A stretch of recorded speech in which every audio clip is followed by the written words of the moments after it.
Hello student, welcome to my YouTube channel Ankur's physics. इसमें हम cover कर रहे थे 11th क्लास में फिजिक्स में सरल रेखीय गति या ऋजु रेखीय गति। ठीक है, तो इसमें हमने तात्क्षणिक वेग तक के टॉपिक कवर कर लिए थे। यहाँ तक के टॉपिक कवर कर लिए थे। इसमें आगे हम आज देखेंगे एक समान गति का ग्राफीय प्रदर्शन। अब किसी भी वस्तु की गति है तो उसका ग्राफीय प्रदर्शन कैसे किया जाता है। इसमें क्या करते हैं, जो हमारा टाइम होता है, टाइम को हम एक्स एक्सिस पे ले लेते हैं और जो पोजीशन होती है उसे हम वाई एक्सिस पे ले लेते हैं।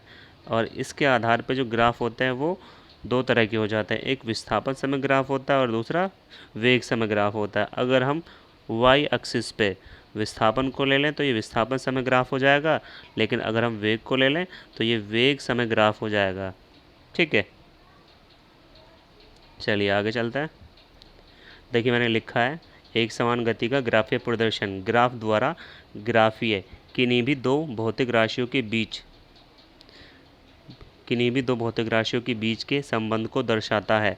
स्वतंत्र निर्देशांक को एक्स अक्ष पर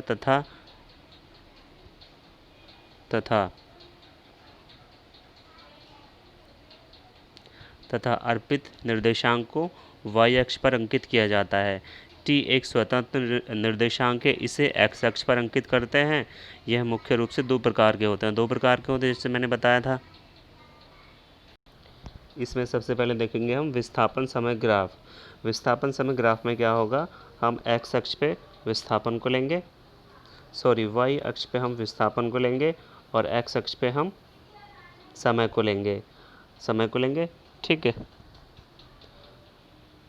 तो ये एक समान गति है। देखिए, यदि सरल रेखा में गतिमान किसी वस्तु का भिन्न भिन्न समयों t पर विस्थापन x हो, तब इन दोनों के बीच खींचा गया ग्राफ समय विस्थापन ग्राफ कहलाता है। ये समय विस्थापन ग्राफ है। ये क्या है, ये एक समान गति और ये असमान गति है।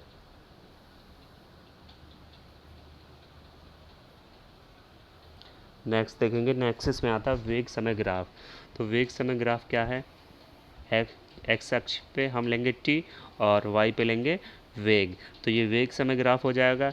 किसी वस्तु के वेग व समय के बीच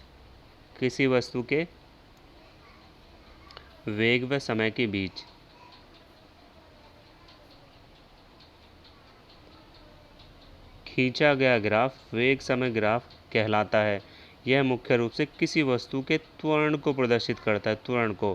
ये भी एक नंबर का क्वेश्चन बन जाता है कि जो वेग समय ग्राफ है वो किसे प्रदर्शित करता है, वो वस्तु के त्वरण को प्रदर्शित करता है।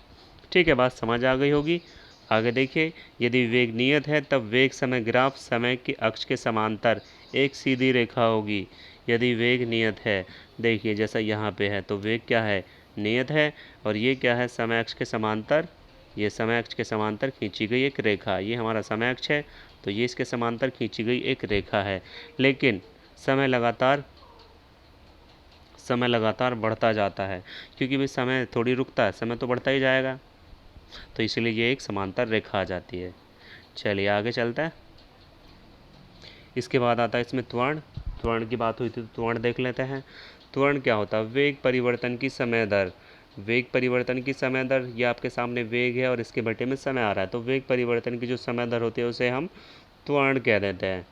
या किसी वस्तु के वेग में प्रति सेकंड भाई अगर इसे हम 1 सेकंड कर दें, एक का मतलब है प्रति हो जाता है, 1 सेकंड होने वाली वृद्धि तब वो भी त्वरण कहलाएगी। बात समझ आ रही होगी आपको।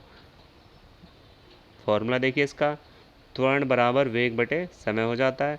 त्वरण को हम स्मॉल a से प्रदर्शित करेंगे, वेग को हम v से प्रदर्शित करेंगे और समय को हम t से प्रदर्शित कर देते हैं।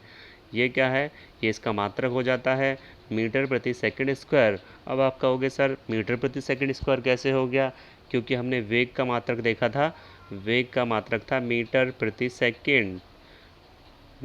सेकंड था।